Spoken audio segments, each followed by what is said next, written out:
You ever have one of those moments where the air just changes? Like the atmosphere in a room suddenly decides it doesn't want you there anymore? That was me last Saturday. We were mid-barbecue in the backyard, sun setting slow and golden behind our shed, and my hands were coated in burger grease when Marcy's cousin asked for another round of sweet tea, extra ice. I nodded, wiped my hands on a towel hanging off the smoker, and headed inside. If I hadn't gone in when I did, maybe I'd still be living a lie. Maybe I'd still be smiling at photos of us at the lake, still calling her my world on Facebook like some poor, clueless idiot. But fate has a twisted sense of humor, and all it took was one bag of ice to rip my reality in half. Our house isn't big, but it's cozy. Open kitchen, creaky floors, one of those homes where you hear everything whether you want to or not. The moment I stepped through the back door, I knew something was off. The hum of the fridge was there, sure, and the clock was ticking the same as always. But I heard voices. One of them was Marcy's. The other wasn't supposed to be there. At first, I figured she was on the phone, maybe checking in with her mom, who was sitting out back. But then I heard the tone. Low, murmured, intimate. Did you lock the door? A man's voice asked. Not just any voice. This one had a smugness to it. Confident. Too confident. She laughed. That laugh she usually reserves for private moments. Don't worry. He's outside trying to play grill master. I didn't move. I couldn't. My knees felt like wet paper. The bag of ice I was supposed to get was still in the freezer, but suddenly it was the last thing on my mind. I leaned against the hallway wall, barely breathing, listening to each word like they were sharp knives carving the truth into my skull. He said, "We've got 5 minutes. That's more than enough for dessert." She replied with a sigh I wish I could unhear. "You're terrible," she teased. Then added, "But I like terrible." I wanted to barge in, demand answers, scream, cry, do something. But all I did was sink slowly to the floor. My hands shook, and not from anger. From grief. From knowing that something sacred had just been mocked, reduced to a punchline between two people who didn't even have the decency to wait until after the barbecue ended. And here's where it gets messy, because the man wasn't a neighbor, a coworker, or some anonymous fling. No, it was Lyle, my oldest friend, best man at our wedding. The guy who gave a speech about loyalty and friendship while I cried like a baby in front of everyone. They thought they were safe, that I'd be too busy flipping steaks and passing out beers to notice what they were doing behind my back, in my house. On the same day we were supposed to be celebrating my father-in-law's retirement. And maybe they were right. Maybe if he hadn't said my name next, I would have walked back out, buried it all, and kept pretending. But then Lyle said, "We've got to be careful. If Carson ever finds out." That was it. That was the spark. And what I did next? Well, let's just say the ice never made it to the cooler. I didn't storm in. I didn't yell. I didn't even move right away. I just sat there on the hallway floor, feeling the cool of the tile against my arms, and trying to remember how to breathe. I kept thinking about how many times Lyle had been in our house, drinking my beer, playing cards with me in the garage, laughing with my kids like some sort of honorary uncle. If you had told me 2 hours earlier that he was the kind of guy who'd sneak off with my wife while I was seasoning ribs outside, I would have laughed in your face. But there I was, knees pulled to my chest like a child, listening to the occasional creak of the bed upstairs, my bed, and knowing exactly what was happening in it. It felt like my heart was being pulled in 2 directions, half shattered by the betrayal, half frozen with confusion. And still I did nothing. Eventually, I heard footsteps. The soft click of the bedroom door. Giggles. A whispered, "Go first, I'll follow in a minute." Then, silence. I didn't move until I heard the front door open and close.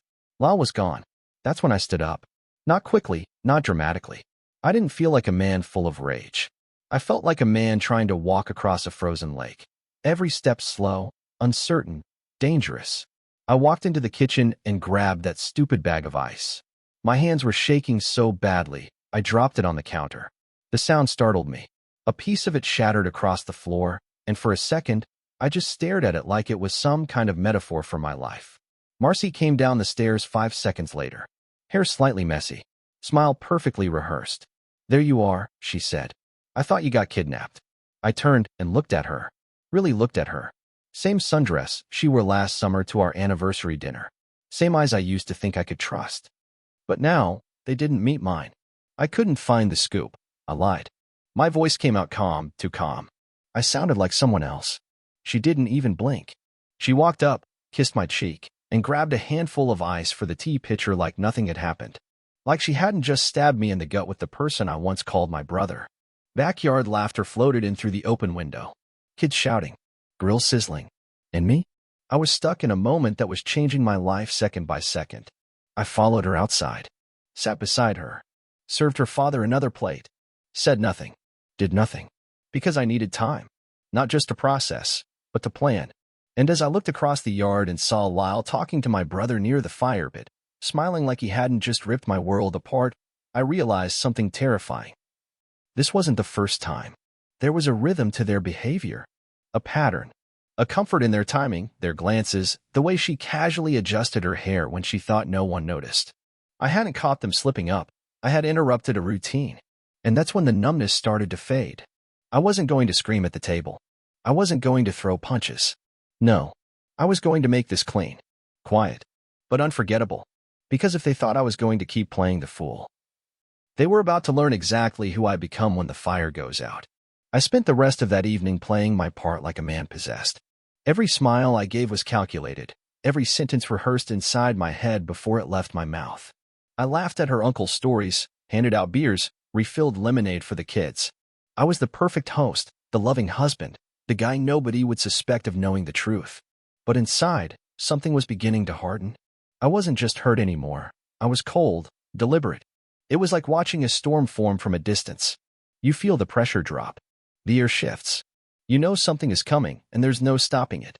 That was me, standing there with barbecue tongs in one hand and betrayal burning in my chest. When the sun finally dipped and guests started leaving, Marcy was all over me, hugging my arm, whispering about how proud she was of the night, how everyone had such a good time. She leaned in close, that familiar floral scent brushing past me like a cruel joke, and said, "You always make everything feel perfect." I nearly choked. I wanted to ask her, was it perfect upstairs, too? Did she look him in the eyes the way she used to look at me? Did she even think about me during it? Or had I become that invisible, that disposable? But instead, I kissed her forehead and told her to go rest. "I'll handle cleanup," I said. She smiled and disappeared inside, barefoot in the grass, oblivious. I stood there under the porch light, collecting plates and beer cans, but my mind was already 1,000 miles away, running down lists, checking old memories, suddenly seeing things that hadn't made sense before. Her phone always on silent. Those random errands she'd run. The shower at odd hours of the day. The sudden interest in working out again after 6 years of barely touching the treadmill. God, how blind had I been? I stayed up that night, sitting on the edge of the guest bed, the same bed they used, staring at the folded laundry on the dresser, the lamp glowing dim beside me. Everything looked so normal.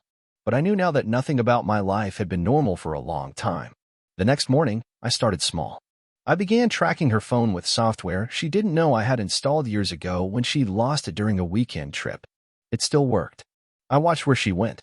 I watched when she didn't text back. I kept a notebook. Times, places, names. 3 days later, she told me she had a meeting downtown. Just coffee with a vendor, she said, slipping on heels I hadn't seen in months. I smiled. "You look great. Have fun." But I didn't go to work that day. I followed her. And when she walked into a small boutique hotel near the riverfront, 30 minutes early for that meeting, I stayed in the car, parked half a block away, heart racing like a drum solo in my chest. She didn't come out for almost 2 hours. And guess who walked out after her, straightening his shirt, phone in hand? Lyle. He didn't see me. She didn't either. But as I watched them split off like strangers, no hug, no wave, no eye contact, I knew it wasn't new. This wasn't a recent mistake. This was something deeper, something practiced. And that's when it hit me hardest. This wasn't just betrayal. It was strategy. She knew what she was doing. And so did he. And now, so did I. The days that followed were some of the strangest of my life. I wasn't just pretending anymore. I was performing. Like I'd stepped out of my own skin and climbed into someone else's. Someone who smiled through dinner, asked about her day, and kissed her on the cheek before bed, even though I now saw her for exactly what she was. The lie became heavier with every passing hour. But I carried it with the steadiness of a man who knew he had work to do. I needed more than suspicion. I needed undeniable proof, something that would snap the mask off and show the world who she really was. No denials. No gaslighting. Just truth. I started digging. First stop, our old home computer, the one we barely touched anymore. That's where she'd made the mistake. Her cloud accounts were still logged in. I went through her backup folders late at night when she was asleep. It took hours. Nothing obvious at first, just bills, tax forms, old family photos. But buried deep in a folder labeled Events 2021 was a goldmine of screenshots. Receipts for hotel bookings in cities I never knew she visited. Photos of wine glasses side by side on a balcony I'd never stood on. A mirror selfie in a hotel robe, no wedding ring on her hand. The dates matched perfectly with weekends I'd taken our daughter to soccer tournaments or gone on short business trips. It was all coordinated. She had created opportunities, planted them, nurtured them. But what stopped my heart cold was a video. I clicked it with shaking fingers. It started with her laughing, holding the phone, aiming it at herself, whispering, "Guess who I'm about to see?" Then she turned the camera toward a hotel room door, and Lyle walked in, shirt off, keys in hand. She turned the camera back to herself, winked, and whispered, "Sorry, Carson." She knew she was betraying me. She was smiling about it. I slammed the laptop shut and just sat there for a full hour, staring into the darkness of the living room. I didn't cry. Not this time. I had moved past the tears. I wasn't even angry, not the red-hot, smashing plates kind of anger. No. I was something colder now. Something still. Focused. The next morning, I told her I'd be heading out of town that weekend to see my brother in Oregon. She was so quick to approve, I nearly laughed. "Oh, fun. You two haven't had a guy trip in forever," she said, sipping her coffee like she wasn't planning to sleep with my best friend the moment I left the driveway. "I'll leave Friday afternoon," I told her. "Be back Sunday." She kissed me goodbye with a smile and zero suspicion. Friday came.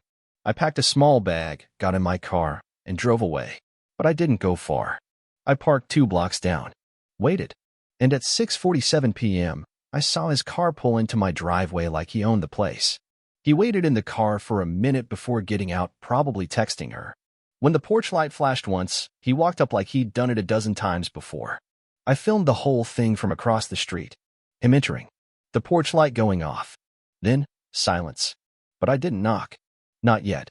Because I wasn't just going to catch them. I was going to trap them. I didn't sleep that night. I didn't even blink. I sat in my car in the darkness, engine off, windows cracked just enough to hear the soft hum of cicadas. The house stood like a monument to betrayal under the faint streetlight glow, and I watched it the way a hunter watches a snare he's laid himself, quiet, patient, deadly still. Every few minutes, I checked my phone. The surveillance app one installed weeks earlier, silent, discreet, was feeding me updates in real time. Motion. Audio.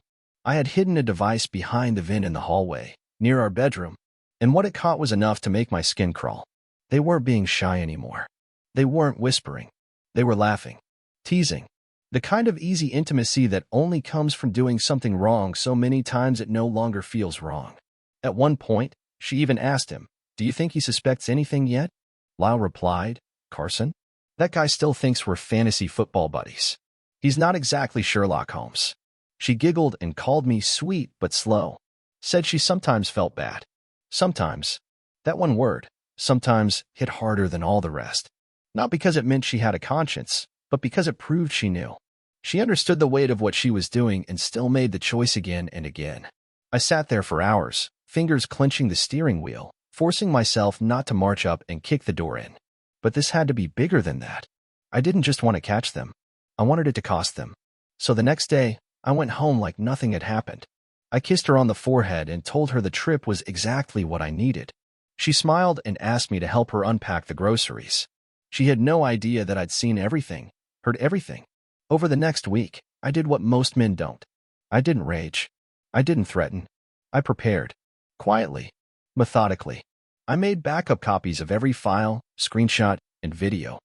I sent them to an encrypted drive, locked behind passwords no one would ever guess. I started documenting everything: phone records, timestamps, work schedules. I even reached out to a private investigator, just to seal the deal. Meanwhile, at home, I kept playing the fool, the doting husband. I fixed the leaky sink. I scheduled our overdue roof inspection. I even suggested we go away for the weekend, just the two of us. "We've been drifting a little," I told her. "Let's reconnect." She said she'd think about it. That's all she ever said now when I asked about us. She didn't see me anymore. Not really. She saw a placeholder. A man holding the position of husband while her real attention was already claimed by someone else. But she had no idea that I wasn't planning a vacation. I was planning her exposure. The following Monday, I arranged a small backyard dinner. Just 10 people. Close friends, a few neighbors. And yes, Lyle and his wife, too. I told everyone I had an announcement to make. Something personal and important. People showed up thinking I was going to reveal a new job or a surprise move. The kind of news you want to share over grilled chicken and cold beer. They had no idea they were walking into the final act of a slow, devastating unraveling. And neither did Marcy. She wore that same yellow sundress, the one she always wore when she wanted to look effortlessly sweet. The same dress she had on the day I first saw her with him upstairs, thinking I was out back with the ribs. She leaned into me during dinner and whispered, "You're being extra sweet lately." I smiled, and for the first time in weeks, it wasn't forced. Because I knew what was coming. And for the first time in our entire marriage, I was finally in control of the story. The backyard had never looked better. I strung up the lights myself, wrapped them around the old oak tree like I was decorating for something worth celebrating. The grill was running, drinks chilled in tubs of ice, laughter rolling through the air. You'd think it was a 4th of July cookout. But the fireworks I had planned weren't the kind you see in the sky. Everyone came. Friends from work, neighbors from across the street, even Marcy's old coworker Danielle, the one she always said she didn't trust. It was ironic, now that I knew who really deserved that label. Lal arrived with his wife, Christine, carrying a bottle of wine and his usual smug grin. Marcy lit up like a lantern the second she saw him, and I watched her body language shift, one of those micro movements you wouldn't catch unless you were looking for it. But I was looking. I saw everything now. I thanked them both warmly, took the wine, and pointed them toward the food table. Lal made a dumb joke about how he hoped I didn't burn the chicken again this year. I laughed along, even clapped him on the back like the old days. The man who was sleeping with my wife had no clue I was standing calmly inside the eye of the storm I'd been building for weeks. As the sun dipped low and the garden lights kicked in, I called for everyone's attention. People gathered around, beer bottles and glasses of white wine in hand, the way they do when expecting some kind of heartfelt toast or announcement. Marcy stood just behind me, a hand on my back, completely unaware she was minutes away from losing everything. I started slow. "I just want to thank you all for coming. You've all been part of our lives for a long time. Some of you knew me before I met Marcy. Some of you were at our wedding. And over the years, you've seen us build a home, a family, memories." People nodded, smiled. Marcy leaned into me. "And tonight," I continued, "I wanted to share something else with you all. Something I've discovered. Something that's been happening under this very roof, while I was busy hosting barbecues, fixing leaking sinks, and believing I was loved." Her hand stiffened on my back. You could feel the shift in the air. The smiles started to fade. Lyle's face tilted slightly, like a dog hearing a strange sound. He didn't know yet, but something in his gut was waking up. "I want to thank Lyle," I said, turning slightly, "for his loyalty, his friendship, his late-night texts to my wife." The entire yard went still. Marcy's hand dropped. Lyle blinked once. Christine slowly turned her head toward her husband. "Yeah," I continued, "I was never leaving him. The ones where he called her babe. The ones about hotel room numbers. The ones about how I'm too naive to ever find out. Turns out I'm not that naive." Gasps. Actual gasps. It felt theatrical, almost scripted. I pulled out my phone and tapped the screen. A Bluetooth speaker in the corner crackled to life, and there it was. Marcy's voice. "Don't worry. He's outside trying to play grill master." Then Lyle's, "That guy still thinks we're fantasy football buddies." Christine dropped her drink. Someone muttered, "Oh my God." Marcy grabbed my arm. "Turn it off," she hissed. But I stepped away. I was done being touched by her. "Everything's been documented," I said calmly. "I have videos. I have screenshots. I've got it all backed up and shared with a lawyer. I didn't come here to scream. I came here to end it, with witnesses." Lal backed away slowly, like he'd melt into the bushes if he could. "Christine," I said to his wife, "I suggest you take his phone and check the folder marked Vegas plumbing job. That's where he hides them." Marcy was crying now. Not the pretty kind. The choking, ugly kind. But not once did she deny it. Not a word. Because she knew it wouldn't matter. I ended the night with one final sentence. "I've already filed for divorce. As of Monday morning, you'll both be hearing from my attorney." And with that, I walked out the side gate, into the darkness, leaving behind the lights, the lies, and the stunned silence of people who never expected the quiet guy to be the one who detonates the truth. It's funny what happens after a moment like that, after the curtain falls and the truth is finally out in the open. You expect a kind of peace, maybe even vindication. But what I felt walking away from that backyard wasn't relief. It was something heavier. A calm so dense it almost didn't feel real. Like when snow muffles the world. Cold. Soundless. Unforgiving. I didn't go back to the house that night. I had already packed a duffel bag earlier that day and left it in the trunk. I drove to a small rental cabin on the edge of town, someplace I used to fish at years ago before life got complicated. No one knew I was there. I didn't want comfort. I didn't want company. I just wanted air that hadn't been touched by lies. My phone lit up all night. Texts from Marcy. Calls. Voicemails. She cried in every single one, begging me to talk. Saying she'd never meant for it to go this far. That it didn't mean what I thought it meant. That she was confused. Confused? You looked straight into a phone camera and winked while cheating in my house. There's no confusion there. That was intent. Then there were the messages from Lyle. Fewer in number, but colder. He tried to explain at first. Said it was a mistake that got out of hand. Then shifted tone. Told me I blew things up for no reason. That I humiliated everyone. Humiliated everyone? No. They did that. I just made sure nobody could pretend anymore. Christine reached out too. She was devastated. Said she had suspected something for months but never wanted to believe it. I didn't respond to any of them. I sat in that cabin with my coffee and my silence and let the fire in the hearth do all the talking. On Monday, I met with my lawyer. I had already sent her everything, the recordings, the screenshots, the timeline. She sat across from me in her office and said, I've seen a lot of cases, but this is one of the cleanest takedowns I've ever read. She was impressed not just with the evidence, but with the strategy. I didn't blow up in anger. I gathered, observed, documented. And now we had a mountain of leverage. Marcy's betrayal wasn't just emotional, it touched our finances, too. Money spent on hotels, gifts, dinners. Things she'd lied about. And it was all provable. We started filing the paperwork. Meanwhile, back at the house, Marcy was unraveling. Mutual friends told me she'd been calling everyone, trying to patch her reputation, saying I was overreacting, that it was just a fling, that I always worked too much anyway. She was trying to make excuses for the people who had heard her own voice on tape. But it didn't stop there. One night, while I was sitting outside the cabin under a sky full of stars, sipping a whiskey I hadn't tasted since college, I heard tires crunch on gravel. I stood up, half expecting a stranger. But it was her. Marcy. She got out of the car, tear-streaked and wild-eyed. She didn't even knock. Just stood there in the dark, pleading. You've made your point, Carson, she said. You don't have to throw everything away. I didn't speak. I just looked at her like she was a stranger. Because she was. We can fix this, she went on, voice shaking. We've built a life. Don't let one mistake ruin it. One mistake? It wasn't one. It was dozens. Maybe more. All carefully hidden until they weren't. All done while smiling in my face and telling me she loved me. I didn't ruin anything, I finally said. You did. And I'm just finally letting it fall. She reached for me. I stepped back. Not out of anger. Out of clarity. You're not the woman I married, I told her. And I'm not the man who's going to stay silent about it anymore. She stood there another minute, lips trembling, arms falling to her sides. Then she walked away. No more words. She never came back to the cabin after that. But someone else did. And what happened next changed everything again.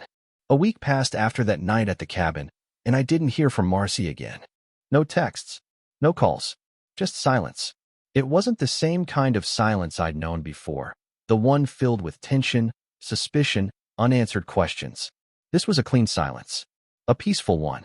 The sound of something broken finally being left alone. I moved back into the house 2 weeks later. Not to return to the past, but to reclaim what was mine.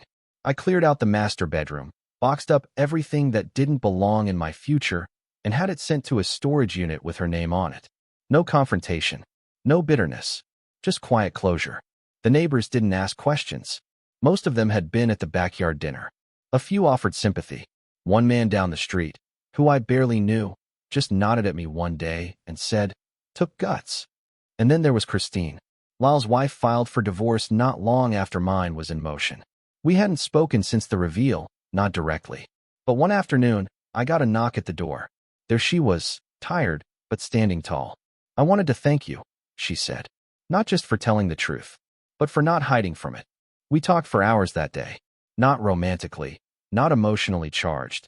Just two people whose lives had been bent by the same wrecking ball, trying to make sense of the dust. And the weird thing was, we laughed. We actually laughed. About how blind we'd both been. How predictable Lyle had become once we saw him clearly. How betrayal teaches you to pay attention to everything you once ignored. From that day forward, something changed. We started having coffee on Saturdays, sharing playlists, trading books. There was no rush, no expectations, just understanding. And in a world that had been so loud with lies, that felt like the most honest thing I'd experienced in years. 6 months later, my divorce was finalized. The judge ruled in my favor. Everything Marcy and I shared was split cleanly, and surprisingly, she didn't fight it. Maybe deep down, even she knew there was nothing left to salvage. The house stayed mine. I repainted the rooms, tore out the old carpet, and built a workspace in the garage where I started a small woodworking side business, something I'd always dreamed about, but never had time for while playing husband, counselor, and fool all at once. Life didn't get perfect overnight. That's not how this works. But it did get quieter, simpler, real. Christine eventually moved 2 streets over. Our friendship turned into something more, but slowly, gently, like two people learning to trust the warmth of sunlight after living too long in the shade. And me? I'm no longer the guy who walked into the kitchen looking for a bag of ice and stumbled into betrayal. I'm the man who walked out, with clarity, with peace, and with a future no longer built on secrets. Because sometimes, when everything falls apart, it's not the end. It's just the beginning you should have had all along.